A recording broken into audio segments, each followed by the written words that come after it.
Good morning. Welcome to the Chamber Business Report. I'm John Phillips, president of the Palm Coast Flagler Chamber of Commerce, and thrilled to be with you here today and talking about our local businesses here in Palm Coast and Flagler County. And thrilled to have two guests. We'll welcome Dolores Key and Amy Lukasikto, both with Flagler County. Dolores is the Economic Development Manager for Flagler County, and Amy, of course, handles tourism. And we're thrilled to have you, ladies. Thank you for joining us here on the Chamber Business Report. Thank you for having us. Exactly. Yeah, Dolores, let's start with you, and we'll take a little bit of the personal background first, and just learn a little bit more about your history and how long you've been here in Flagler County, and then we'll talk about the impact of tourism with Amy and how that impacts our county as well. But from an economic development standpoint, but more importantly, personally, Dolores, take us away. I've been here in Flagler County about 4.5 years. Joined Amy during, believe it or not, COVID.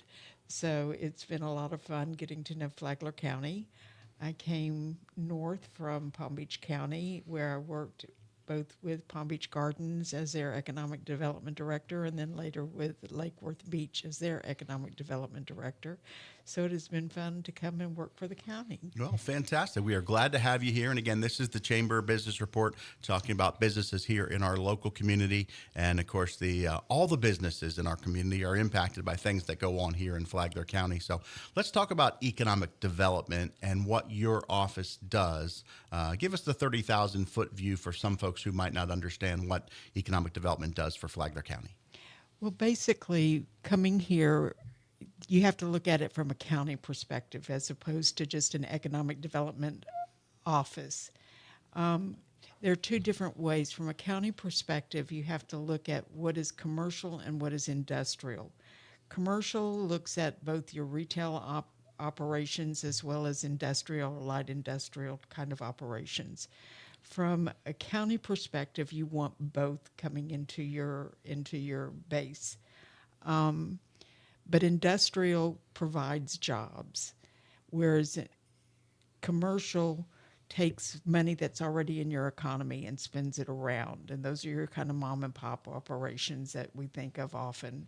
Your retail, which has to depend on money that's already in your economy.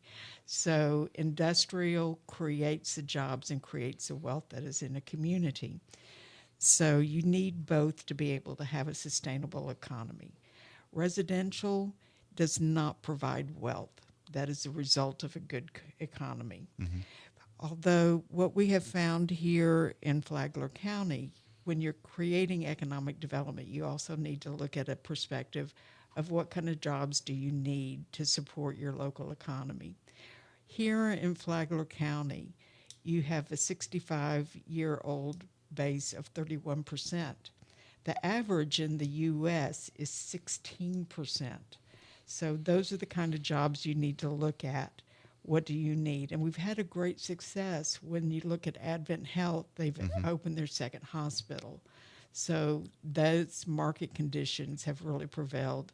And even though Advent Health is nonprofit and doesn't add to your tax base per se, the jobs that they have created certainly have had an impact on what is happening into our local economy. The second thing that has happened in our local economy, as we saw since in the last 4.5 years, is Boston Whaler has come into the economy, and that has created 400 jobs. They had the opportunity to either expand at the Sea Ray operations down in Edgewater, but they chose to return here to Flagler County. So that has brought jobs. And we've also seen Joya Sales also expand their operations here. Even though they came here about 7 years ago, they have expanded their operations in the last 4.5 years. So those are all good things that have been happening in the local economy and have created jobs, which has expanded the wealth that is going on here in Flagler County, which also helps make your commercial become stronger. Yep, brings everything full circle. Exactly right. Which then when you look at the net inflow of people moving here, we've been having about 5,000 new residents move here per year. So that net inflow also creates a commercial or a more of a base for people coming here in your construction industry. So all of those inflows also help your economy. Yeah, it's interesting that you brought up Joyous Sales, and those are folks that I want to have on our show down the road because a lot of folks don't know exactly what they do. They're fabulous. Yeah, and they're very involved in the boating and the marine industry, but people don't necessarily understand. I think when you mentioned those first two businesses, Advent Health, I think virtually everybody understands what Advent Health does. Right. And even Boston Whaler, that is a name brand. We all know that Boston Whaler is one of the largest boat manufacturing and marine companies anywhere in the country. But Joya Sales and other companies like that, not to just focus on Joya, but for today's show we will, is a big impact to our community, but not a lot of people necessarily know what they do. So I look forward to learning more about them and their industry and how they impact the marine industry. In fact, when I had the Northeast Jack's USA partnership come here for a tour, I had them tour Joya Sales because you're right. Very few people understand what they do, and their reach is phenomenal of where they export their services and their goods. Yeah, virtually anybody who has a boat might have a product on their boat that they may be involved in manufacturing potentially. Exactly right. Yeah, so it's one of the best kept secrets, and we don't want it to be a secret. Exactly. Sometimes when you don't purchase B2B or B2C, when you're not buying something off the shelf that has their name brand on it necessarily, you don't know who you're getting it from, but it's being built right here, manufactured right here in Flagler County. So I look forward to learning more about them and telling their story on a future episode down the road. So, Perfect. Yeah, thank you for sharing that. Let's talk a little bit more about the healthcare side. You mentioned the demographics of we have more than average of an older population compared to across the country or even across the state of Florida, probably a little bit more older population, which obviously impacts our healthcare industry. It's why Advent has had such great success. But as you mentioned, and I do want to focus on the healthcare, but Advent, so then you got spillover. As Advent builds another hospital, well, somebody's got to install the HVAC at that hospital. Somebody's got to take care of the lawn at that hospital. Somebody's got to pave the parking lot at that hospital. So all those things, spill over into other industries. But the growth of healthcare has been really steep. I think tourism with Amy and healthcare are probably the number one and number two in Flagler County. Is that still accurate? That is absolutely accurate. Amy edges them out just a bit, but healthcare is the second largest. Yeah, it's a growing industry, and obviously with an older population, it's going to continue to grow and grow. But even as that population, changes, and we are all actively working to lower the median age here in Flagler County, healthcare is always going to be an important industry for everyone, no matter where we are in the country, but especially with an older population here in Flagler County. Correct, and it does provide excellent opportunities moving forward, even with the aging population. When you think of something that I can see as a growth industry for our clinical studies, certainly for Alzheimer's, Parkinson's, those kind of things, that provides a sector that we haven't looked at moving forward that I think is something that could be looked at. I know the city of Palm Coast has invested quite a bit of money in fitness and wellness campaigns, whether it's the Southern Rec Center or many of the other parks and things that they have. Obviously, with an older population, we're looking for ways to avoid spending money in the healthcare industry by keeping people, more fit and more active. Are there other things from the fitness and wellness area that are growing here in Flagler County that you are aware of from an economic development standpoint? Not tourism related, because I know the Eco Discovery Center is something we will talk about later, which is a growth industry. But are there things in the fitness side of the world of companies maybe that might be moving here that impact that area? I'm not aware of any. Maybe Amy is. Not one in particular, but I think as we continue to expand westward and we have those recreational type facilities, that will create those companies to come and help support. So, if we do have a sports complex, during the nights and the weekends, it's filled with, our youth. But during the day, will Advent Health have, a rehabilitation center where they're using the fields and the walking paths and the basketball courts to have those type of fitness programs for the elderly. Yeah, and I know the Advent Health folks are really involved in the sports physicals for the high school kids at both FBC and Matanzas high schools, and involved in those. But I think it's a good point, and I do want to save some time for the second portion of our show to talk about the sports complex along with the Eco Discovery Center, two of the big topics I have for part two of our show. We're not going to get ahead of ourselves too much. And talk about those and the potential growth there. But let's turn our attention a little bit to the tourism side, and obviously, and most folks understand what tourism is and the impact of tourism. But let's talk a little bit about some of the things, Amy, that not everybody understands is where some of the tourism dollars comes from, whether that's what they refer to as bed tax, TDC, TDT, all those different things. But how tourism is funded. And I know it's been an interesting time, challenging from the state level recently, and I don't think those things are all shaken out yet. But let's talk about the impact of tourism here in Flagler County a little bit. Yeah, and I do think we still have a lot of work to do. I think unless you're in the industry or someone in your household is, it's easy to think, oh, tourism doesn't affect me, but it really does. And sometimes people may have a preconceived notion of what tourism specifically is.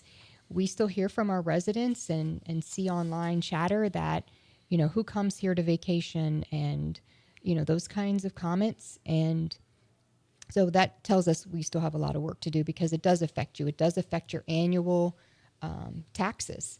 And if tourism did not exist in Flagler County, we know each household to maintain the same level of services and quality of life, they'd have to pay an extra $443.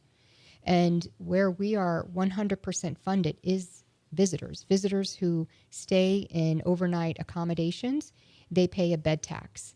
And it's important to know that those lodgers, those hoteliers, those campgrounds, that's a self-imposed tax because they want to see the direct benefit of marketing and promotion to continue to fill those hotel rooms. So that is the foundation of this bed tax. And so we always try to reinvest that money so that it gives us the highest ROI.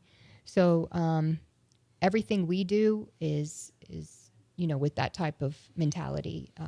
Reinvesting that money back into the community. How can I take this dollar and what can I get back for it? So essentially, to keep it simple for our listeners who don't live in the space that you live in every day, if someone were to spend $100 a night for a hotel, and I'm just using 100 to keep the math really simple, the bed tax in Flagler County is 5%, correct? Mm-hmm. So if you pay $100 a night for the hotel, the bed tax would also be 5% on top of that. So it'd be $5 per night. Yep. And that money doesn't go to the hotel. It goes back to the Tourism Bureau for you to reinvest into marketing, promoting, and growing our tourism community. Right. Correct? That $5 then gets divided into three buckets.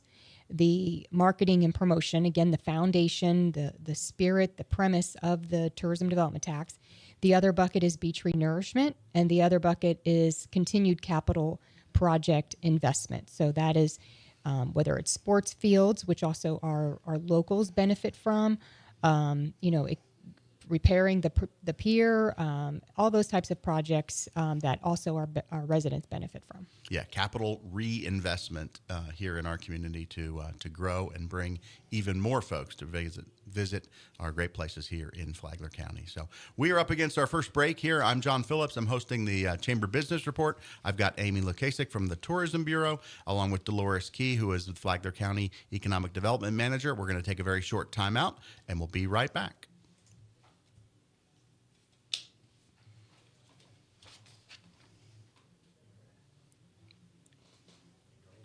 All right. And this second segment, how much about the same length? How much time is left? Just so I don't want to go too long because I know it doesn't fit in the 30-minute window that you've given us. It's about 12 minutes. 12 minutes roughly. Yep. Okay. And I'm going to set a stopwatch here so I know what we're doing approximately.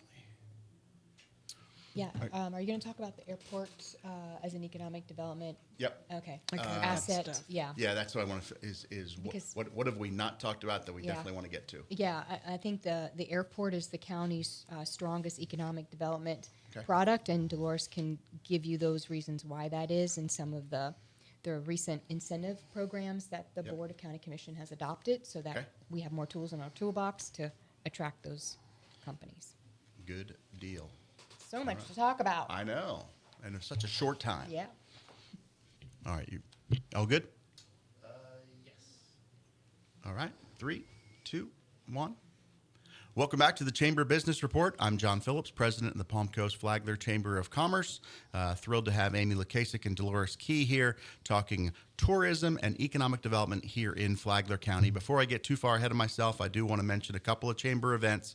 Coming up on May 13th, we have a ribbon cutting at Matanzas High School. A new wing of the high school is opening May 13th at 4 o'clock. Thrilled to be part of that. And then on May 14th, we have a joint business after hours in conjunction with VCARD, which is the Volusia County Association for Responsible Development, along with their Flagler chapter, and also Career Source of Brevard, Volusia, and Flagler. The three organizations are coming together, the Chamber, along with VCARD and Career Source, to host a joint business after hours event at the Landing Strip Restaurant, which is the new and grandly reopened restaurant right there at the Flagler County Executive Airport, and that's from 4 to 6 on May the 14th. If you need more information about either of those two events, you can go to the Chamber website, which is pcfchamber.com. And then finally, we have our legislative luncheon with Senator Tom Leek and Representative Sam Greco. That's on May 30th at Hammock Dunes, and also more information about that also at the Chamber website as well.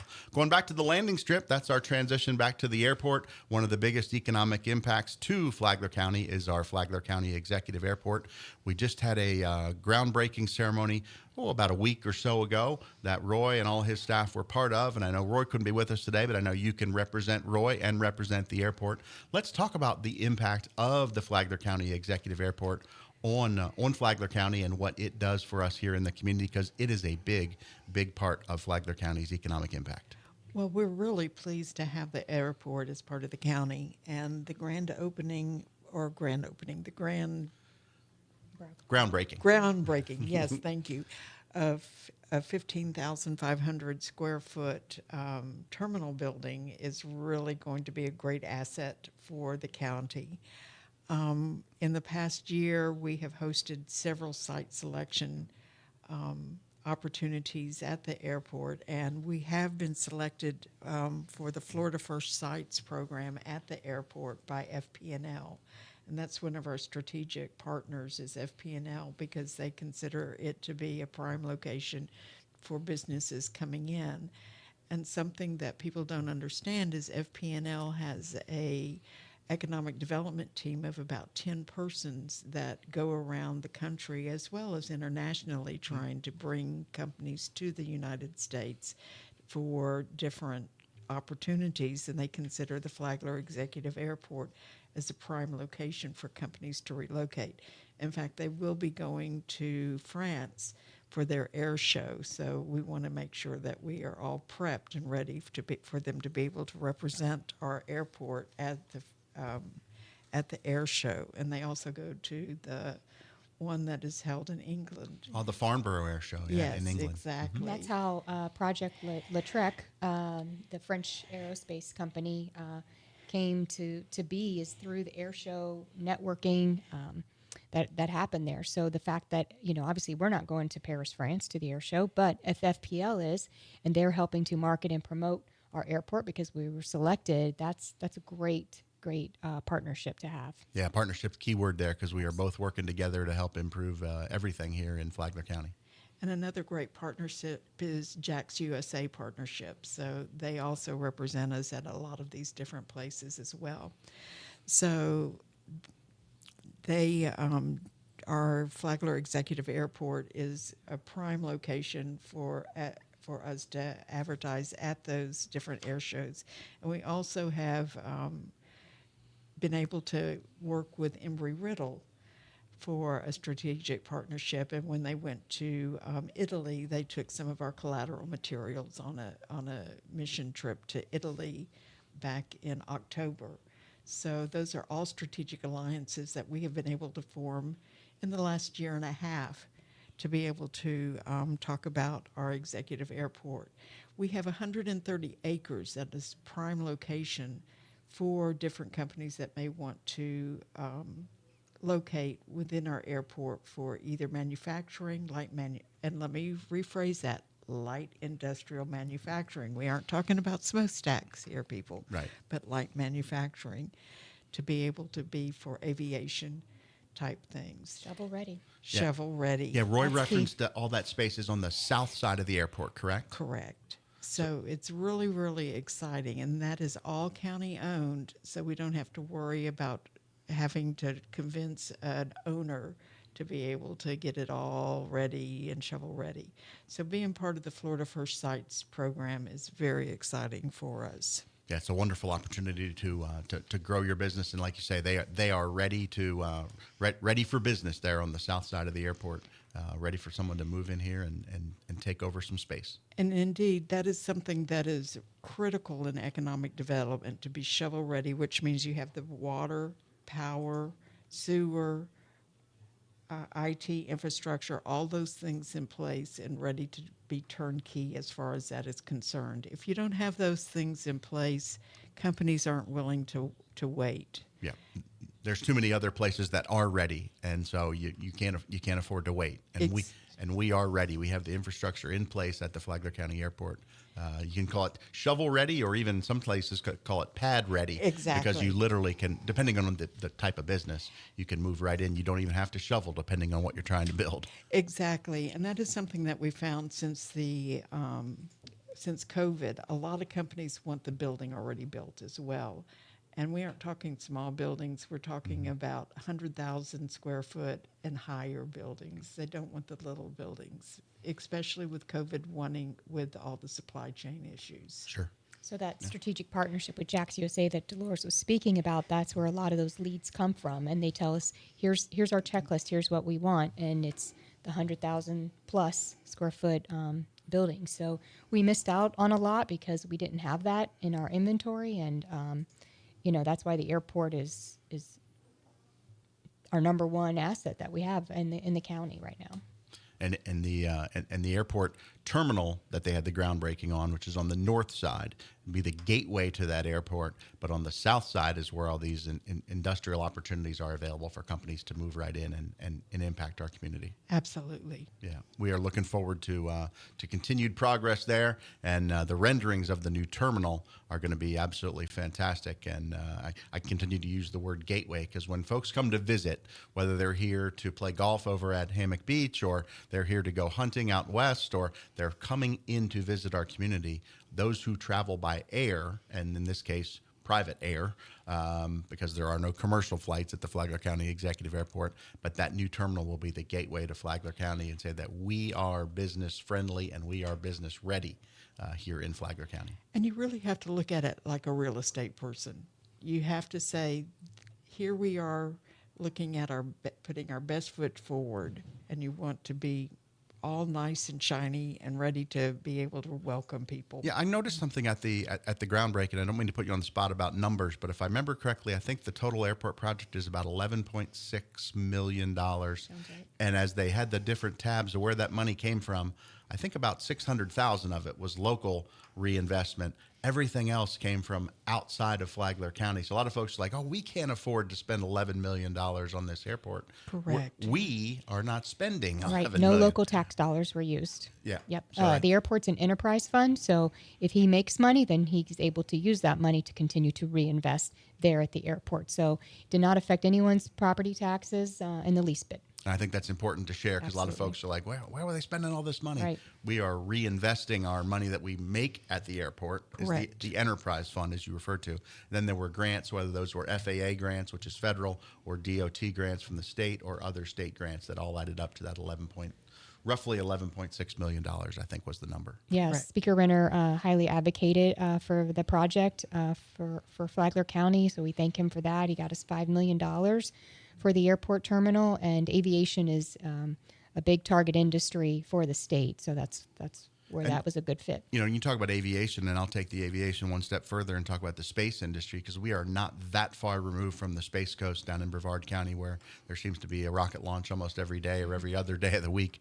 So the impact of that continues to spill over from Brevard to Volusia, and Volusia to Flagler. We are feeling the impact of that here in Flagler County. And one of the nice things about our airport, as far as that is concerned, we're outside of that zone, that so that we can continue to operate even when they are having space launches. Correct. So that gives us an advantage when we are trying to, quote, sell the airport, that we continue to operate outside of those launch periods. Absolutely. Yeah, we have about a minute and a half left here, and I want to get a chance to talk about a new hotel property. If you drive east on State Route 100, everybody knows about the Margaritaville because the signs are up. It's almost there. Almost there. What's the latest update, Amy? Yeah, I think he's already taking reservations in the summertime, and so that's very exciting for us and for the community. Be about 100 rooms, and you know, I think it's going to spur a lot more economic development in Flagler Beach, which I'm sure they welcome again to take the burden off their local residents from that tax base. Yeah, we are thrilled to have Elite Hospitality. Manoj Bula and his family are the owners and operators of that, the local. Margaritaville Yeah. Hotel. They are local. They have properties both in St. Augustine to the north and to Volusia County to the south. And so they are local residents, local businesses, and thrilled for them to open up right there in the heart of the downtown area of Flagler Right where a Beach. hotel used to be. Yeah, so it's an exciting time, and obviously a major brand there to continue the growth of Flagler Beach and the tourism industry there. Again, about 30 seconds left. What have we missed today of anything in tourism or economic development that we wanted to talk about? The Eco Discovery Yeah, Center. yeah. Can you give us a quick update on that? Yes, absolutely. We're currently in the RFP process, so we narrowed it down to 3 qualified vendors. Next month, they'll be giving us a presentation to show their concepts within our budget, the budget that is 100% paid for by the visitors. The visitors are paying for a community asset here. So it's to promote ecotourism. It's to tell people about our community, welcome new businesses, new residents, educate travelers and residents on the importance of conservation and education, arts, culture, history, event space, meeting space, bike rentals, so they can bike our trails. So it's going to serve a lot of purposes, and we're excited about it. We hope to break ground late or early next year. It's probably a year from now, break ground after we do the design. And the Eco Discovery Center in ballpark figures, if you're driving east on State Route 100, if you're going to visit the Margaritaville Hotel, Yep. as you go by the pedestrian walkway. Yep, right before it. It's right before that on the south side of the road, Correct. So we can grab a lot of people off the highway, continue to push them into local businesses, and generate that economic activity. Perfect information for us here. And again, I'm going to continue to reiterate that facility funded through visitors, Yep. not through ad valorem taxes that our folks here and the residents are paying for. It's reinvesting money that comes from outside our community. Tourism is the number one industry here, yet there's not a mechanism for us to interact with our visitors. So this will give us that opportunity. That's going to be a wonderful facility for us, and look forward to more information about the Eco Discovery Center and the opening of Margaritaville later this summer here in Flagler Beach. So we're going to wrap it up here for the Chamber Business Report. I'm John Phillips. Thanks to Dolores Key and to Amy Lukasikto for visiting with us here on our show, and we'll look forward to seeing you all next week here on the Chamber Business Report. Thank you. Thank you.